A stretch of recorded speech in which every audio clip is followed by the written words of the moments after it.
Hey everyone, today we dive into one of history's most terrifying and inexplicable mysteries, the story of an entire city that literally danced itself to death. What's going on, everyone? Today we uncover the chilling truth behind the dancing plague of 1518, an event so bizarre that if it appeared in a horror movie, you'd dismiss it as pure fantasy. Welcome back. Today we explore the unbelievable madness that consumed the streets of Strasbourg when hundreds of people became trapped in a deadly dance they couldn't stop. The incredible story of what really happened during those horrific summer months in 1518 will challenge everything you think you know about mass hysteria, human psychology, and the thin line between sanity and madness. You won't believe what actually happened when an entire community became prisoners of their own bodies, forced to dance until their hearts gave out. The real story of the dancing plague is stranger than any fiction writer could imagine. So before we dive in, take a moment to like the video and subscribe, but only if you enjoy what I do here. And let me know in the comments where you're tuning in from and what time it is for you. It's always fascinating to see who's joining us from around the world. Now get comfortable, grab something to drink, and let's experience this incredible story together, because what I'm about to tell you will stay with you long after this video ends. Picture this scene. It's July 14th, 1518, in the bustling city of Strasbourg, part of the Holy Roman Empire. The morning sun casts long shadows across the cobblestone streets as merchants prepare for another day of trade. The air is thick with the scent of fresh bread from the bakeries and the sounds of horses' hooves echoing off the medieval buildings. Life in Strasbourg is hard but predictable, governed by the rhythms of work, prayer, and survival that have defined existence for generations. But on this particular morning, something unprecedented is about to shatter the normal rhythm of life forever. In a narrow street near the cathedral, a woman named Frau Trophée steps out of her modest home. She's a typical resident of Strasbourg, a mother and wife whose days are filled with the endless tasks of medieval life. But as her neighbors go about their morning routines, Frau Trophée begins to do something that defies all explanation. She starts to dance. Now, this isn't the joyful dancing of a celebration or festival, and this isn't the careful, measured steps of a courtly dance, and this is something else entirely, something desperate and frantic. Frau Trophia's body moves with violent, jerky motions, her arms flailing wildly, her feet pounding against the stone street with increasing intensity. Her face contorts with exhaustion and terror, but she cannot stop. She tries to speak, tries to call for help, but her body refuses to obey her mind. The neighbors gather around her, first in curiosity, then in growing alarm. They try to hold her still, to break whatever spell has taken hold of her, but her movements are too powerful, too relentless. She dances with the strength of someone fighting for their life, which, in a very real sense, she is. Hours pass. The sun climbs higher in the sky, and still Frau Trophia dances. Her dress becomes soaked with sweat, her breathing labored, but her feet continue their manic rhythm. The crowd around her grows larger, whispers spreading through the streets about the woman who cannot stop dancing. Some cross themselves and mutter prayers. Others suggest she's been possessed by demons or cursed by a witch. But here's where things get really interesting, because what happened next transformed this individual tragedy into something far more terrifying and widespread. By the end of that first day, Frau Trophia had been dancing for nearly 18 hours straight. Her body was pushed to its absolute limits, her muscles screaming in agony, her heart pounding dangerously fast. The local authorities, unsure how to handle such a bizarre situation, eventually had her carried to a nearby shrine, hoping that prayer and divine intervention might break whatever hold this mysterious force had on her. But the nightmare was only beginning. Within a week, something impossible started happening throughout Strasbourg. One by one, other residents began experiencing the same terrifying phenomenon. A baker's apprentice suddenly burst into the same frantic dancing while kneading dough. A merchant collapsed his market stall as his body was seized by the same uncontrollable movements. A mother abandoned her crying children as her legs began the same relentless dance that had consumed Frau Trophia. The dancing spread like a contagion through the city. Within days, there were dozens of dancers. Within 2 weeks, the number had grown to hundreds. The streets of Strasbourg filled with people locked in this deadly dance, their bodies moving in perfect synchronization to music that only they could hear. The sound of hundreds of feet pounding against stone echoed through the city day and night, creating a rhythm of madness that seemed to pulse with its own malevolent life. What they discovered changed everything about how people understood the human mind and the power of collective hysteria. The city officials, faced with a crisis unlike anything in recorded history, desperately sought solutions. He consulted physicians, who were baffled by patients whose bodies moved independently of their conscious will. They brought in priests, who performed exorcisms and blessed the dancers, but the holy water and prayers seemed powerless against whatever force had taken hold.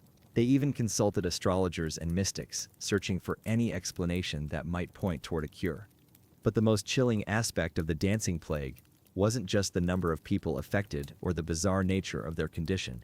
It was what happened to those who couldn't stop dancing. The human body simply isn't designed to dance continuously for days or weeks on end. As the plague spread, the first dancers began to succumb to exhaustion. Their hearts, pushed beyond their limits by the constant movement, began to fail. Some collapsed from dehydration, their bodies unable to process the massive amounts of water they needed to fuel their endless dancing. Others suffered strokes or heart attacks, their cardiovascular systems overwhelmed by the relentless physical demands. The story takes an even stranger turn when the city authorities, in their desperation, made a decision that seemed logical at the time but would prove to be catastrophically wrong. The prevailing medical theory of the era suggested that the dancing was caused by hot blood, and that the only way to cure it was to let the dancers continue until they had exhausted whatever force was driving them. Following this logic, the city officials decided to encourage the dancing rather than trying to stop it. They hired professional dancers and musicians to join the afflicted, believing that organized, rhythmic dancing would be less harmful than the chaotic movements that were destroying the dancers' bodies. They constructed makeshift stages in the city squares and streets. They brought in drummers and pipe players to provide music for the dancers. They even opened the guild halls and public buildings, creating more space for the growing number of people who had been consumed by the plague. The idea was that controlled dancing would be safer than the wild, uncoordinated movements that were literally killing people. But this decision had exactly the opposite effect. Instead of providing relief, the addition of music and organized dancing seemed to intensify the plague.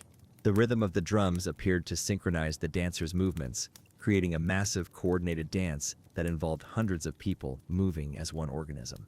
The music provided a focal point that seemed to draw even more people into the dancing, as if the sound itself was somehow infectious. Now, to understand what happened next, we need to go back to the social and cultural context of 16th century Strasbourg, because the dancing plague didn't occur in a vacuum. It emerged from a perfect storm of conditions that made the population uniquely vulnerable to this kind of mass hysteria. The Strasbourg in 1518 was a city under enormous stress. The region had been devastated by a series of harsh winters and poor harvests that had left many people on the brink of starvation. Plague and disease were constant threats, claiming lives regularly and creating an atmosphere of perpetual fear and uncertainty. The political situation was unstable, with tensions between different religious and social groups creating additional anxiety. Perhaps most importantly, the people of Strasbourg lived in a world where dancing was believed to have supernatural power.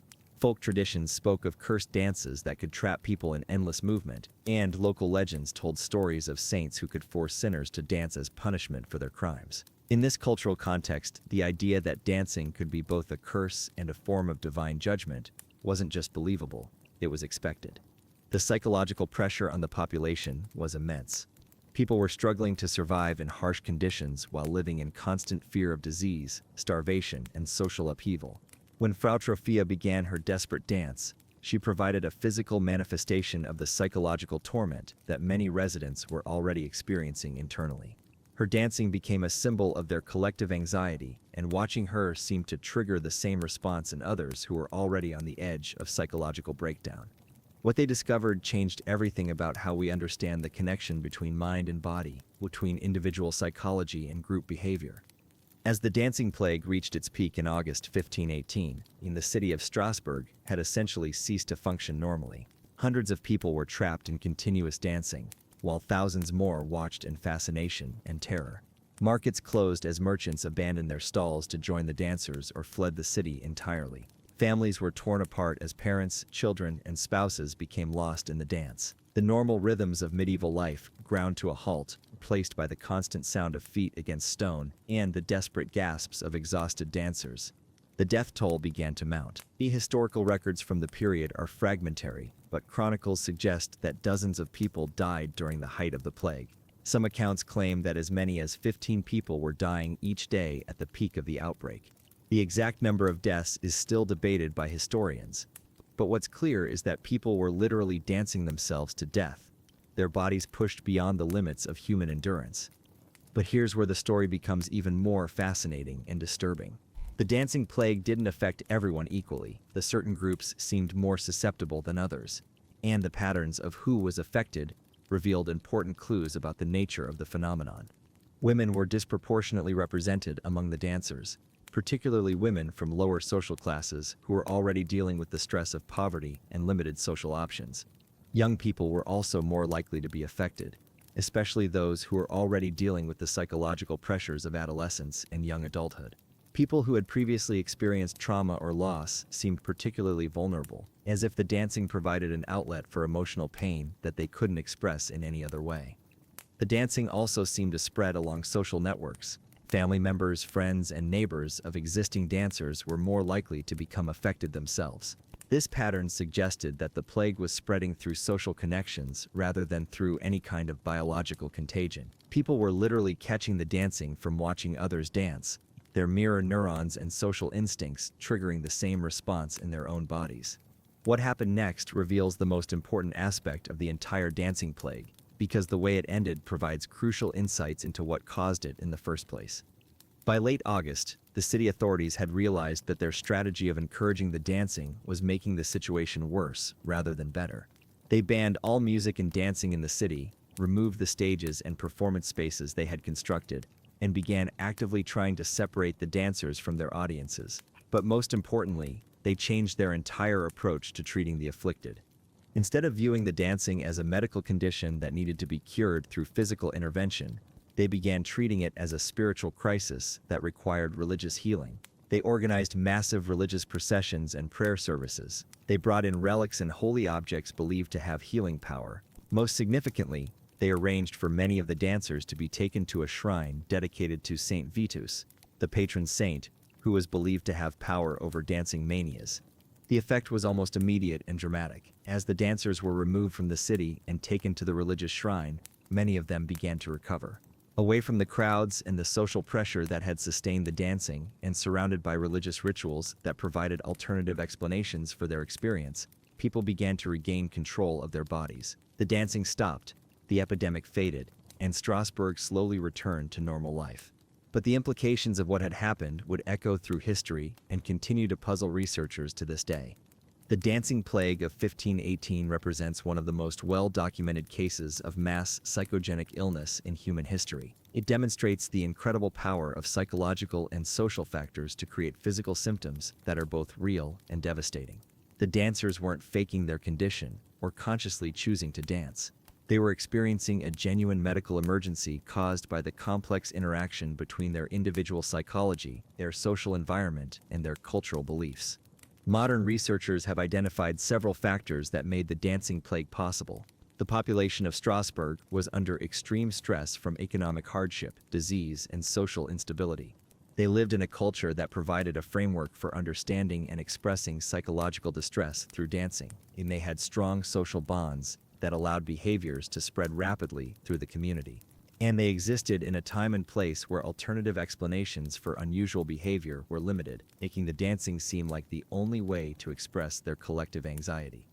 The story they never told you about the dancing plague is that it reveals something profound about human nature and the power of social influence. We like to think of ourselves as independent individuals who make rational decisions based on objective reality. But the dancing plague shows us that we are fundamentally social creatures whose thoughts, feelings, and even physical experiences are shaped by the people around us in ways we rarely understand or acknowledge. The dancers of Strasbourg weren't weak or gullible people who fell victim to superstition. They were normal individuals caught in extraordinary circumstances that overwhelmed their psychological defenses and triggered a collective response that spiraled out of control. Their dancing was a form of communication, a way of expressing feelings and experiences that they couldn't put into words. In a very real sense, they were dancing out the story of their community's suffering, using their bodies to tell a tale of hardship and fear that their culture had no other way to express. What's perhaps most remarkable about the dancing plague is how it ended.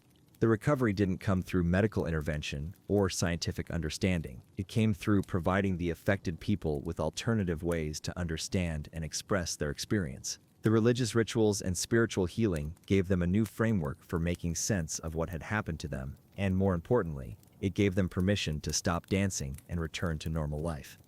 This reveals something important about the nature of psychogenic illness and mass hysteria. These conditions aren't just medical problems that can be solved with drugs or physical treatments. They're fundamentally social and cultural phenomena that require social and cultural solutions. The people of Strasbourg needed to change their collective understanding of what was happening before individual healing could occur.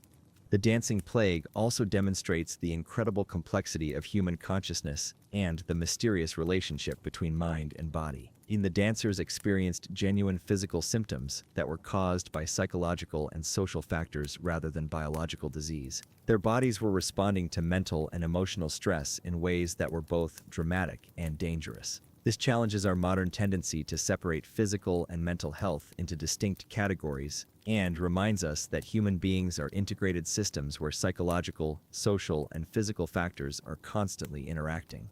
As we look back on the dancing plague of 1518 from our modern perspective, it's easy to dismiss it as a historical curiosity or an example of medieval superstition. But the truth is that similar phenomena continue to occur in our contemporary world. Mass psychogenic illnesses still break out in schools, workplaces, and communities when people are under stress and lack adequate ways to express their distress. Social media and modern communication technologies have created new ways for behaviors and beliefs to spread rapidly through populations, sometimes with consequences that are just as dramatic as the dancing plague. The story of Frau Trophia and the hundreds of people who joined her in that desperate dance reminds us that we are not as different from our medieval ancestors as we might like to believe. We are still social creatures whose individual experiences are shaped by collective forces. We still live in communities where stress and anxiety can build up until they explode in unexpected ways. We still need cultural frameworks and social rituals to help us make sense of difficult experiences and find ways to heal from collective trauma. But here's where things get really interesting, because the dancing plague of 1518 wasn't an isolated incident. Historical records reveal similar outbreaks of dancing mania throughout medieval and early modern Europe. There were reports of dancing plagues in Germany, the Netherlands, and Italy during the same general time period. Some of these outbreaks involved hundreds or even thousands of people, suggesting that the conditions that created the Strasbourg epidemic were widespread across European society. What they discovered changed everything about how we understand the relationship between individual psychology and social behavior.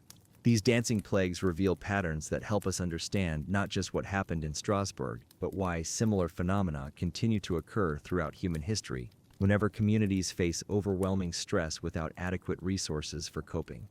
The most famous of these other dancing outbreaks occurred in the town of Erfurt in 1237, where hundreds of children reportedly danced and sang in the streets until many of them collapsed from exhaustion. There are accounts of dancing manias in Metz in 1374, where the dancing spread to multiple cities along the Rhine River. In 1518, the same year as the Strasbourg outbreak, similar episodes were reported in other parts of the Holy Roman Empire, suggesting that the social and psychological conditions that triggered the dancing were widespread across the region. These multiple outbreaks reveal that the dancing plague wasn't just a random occurrence or a unique historical anomaly. It was part of a broader pattern of collective behavior that emerged when medieval communities faced specific combinations of stress, cultural beliefs, and social conditions. The dancing provided a way for people to express and process collective trauma in societies that had limited resources for dealing with psychological distress. What's particularly fascinating is how these dancing epidemics followed similar patterns across different times and places. And they typically began with a single individual who started dancing compulsively, often a woman from a lower social class who was dealing with personal hardship. The dancing then spread through social networks, affecting people who were connected to the original dancer through family, friendship, or neighborhood ties. The epidemic would grow until it involved dozens or hundreds of people, causing significant disruption to normal community life. Eventually, the outbreak would end when community leaders provided alternative explanations and treatments that gave people permission to stop dancing and return to normal behavior. This pattern suggests that dancing plagues were a form of collective coping mechanism that emerged spontaneously when communities reached their psychological breaking point. The dancing allowed people to express feelings and experiences that their culture couldn't otherwise accommodate, while also creating a form of social solidarity among those who were suffering from similar stresses. The story takes an even stranger turn when we consider how the dancing plague influenced art, literature, and popular culture in the centuries that followed. The image of people dancing uncontrollably became a powerful symbol for loss of reason, social chaos, and the dangerous power of mass hysteria. Artists created paintings and prints depicting the dancing plague, often emphasizing the supernatural and demonic aspects of the phenomenon. Writers used the dancing plague as a metaphor for political and social upheaval, suggesting that entire societies could be seized by irrational behaviors that destroyed normal order and stability. But perhaps most importantly, the dancing plague contributed to changing ideas about mental illness and psychological distress. The phenomenon couldn't be explained through the medical theories of the time, which focused primarily on physical causes of disease. This forced scholars and physicians to consider the possibility that mental and emotional factors could create genuine physical symptoms, laying groundwork for later developments in psychology and psychiatry. The legacy of the dancing plague extends into our modern world in ways that might surprise you. Contemporary researchers studying mass psychogenic illness often reference the Strasbourg outbreak as a classic example of how psychological and social factors can create dramatic physical symptoms. The patterns identified in the dancing plague help explain modern phenomena like mass fainting episodes in schools, mysterious illness outbreaks in workplaces, and the rapid spread of anxiety and panic through social media networks. Mental health professionals recognize that the social and cultural factors that contributed to the dancing plague are still present in our contemporary world. Economic stress, social instability, and limited resources for dealing with psychological distress continue to create conditions where mass psychogenic illness can develop. The main difference is that modern outbreaks typically involve different symptoms, like fainting, nausea, or respiratory problems, rather than compulsive dancing. What happened to the people who survived the dancing plague provides the final piece of this remarkable story. Historical records suggest that most of the dancers eventually recovered completely, returning to their normal lives and occupations. There are no accounts of long-term physical or psychological damage among the survivors, which supports the theory that the dancing was caused by psychological rather than biological factors. Some of the survivors became local celebrities, their experience of the dancing plague giving them a unique status in their communities. A few reportedly became religious figures, interpreting their experience as a form of divine trial or spiritual awakening. Others used their experience to become healers or counselors, helping other people who were dealing with psychological distress.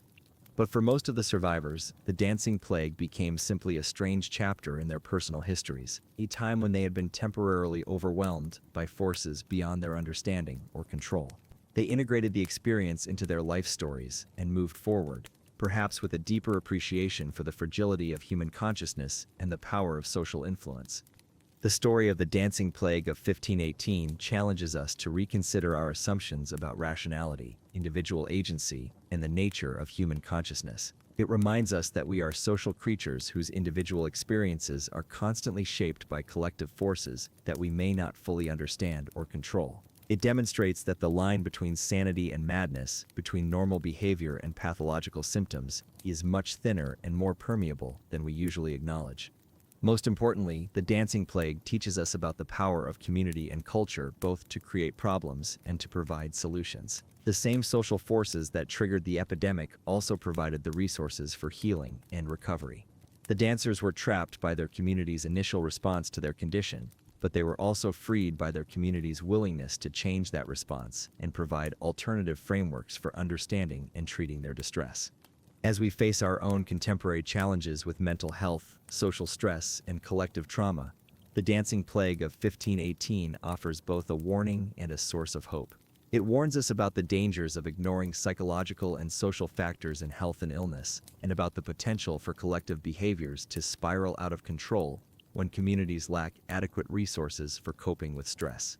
But it also demonstrates the remarkable resilience of human communities and their capacity to adapt, heal, and recover from even the most bizarre and devastating collective experiences. The next time you hear about a mysterious illness outbreak or a case of mass hysteria, remember the dancers of Strasbourg and the lessons their story teaches us about the complex relationship between individual psychology and social behavior. Remember that human consciousness is not a purely individual phenomenon, but something that emerges from our interactions with others and our participation in shared cultural meanings. And remember that healing, whether individual or collective, often requires not just medical intervention but also changes in how we understand and respond to human suffering. The dancing plague of 1518 was more than just a historical curiosity or a medieval medical mystery. It was a profound demonstration of the power of human connection, both to create suffering and to provide healing. It showed us that we are not isolated individuals struggling alone with our problems, but part of interconnected communities where individual and collective well-being are fundamentally linked. In the end, the story of Frau Trofia and the hundreds of people who joined her in that desperate dance is a story about all of us. It's about the ways we respond to stress and trauma, the power of social influence in shaping our experiences, and the importance of community support in promoting healing and recovery. It's a reminder that understanding human behavior requires looking beyond individual psychology to consider the social, cultural, and historical contexts that shape our lives. The dancing plague of 1518 continues to fascinate us more than 500 years later because it reveals something essential about human nature that remains as relevant today as it was in medieval Strasbourg. We are creatures who need meaning, community, and hope to thrive. When those needs are not met, we may find ourselves trapped in behaviors that seem irrational or self-destructive, but that actually represent desperate attempts to communicate our distress and find connection with others.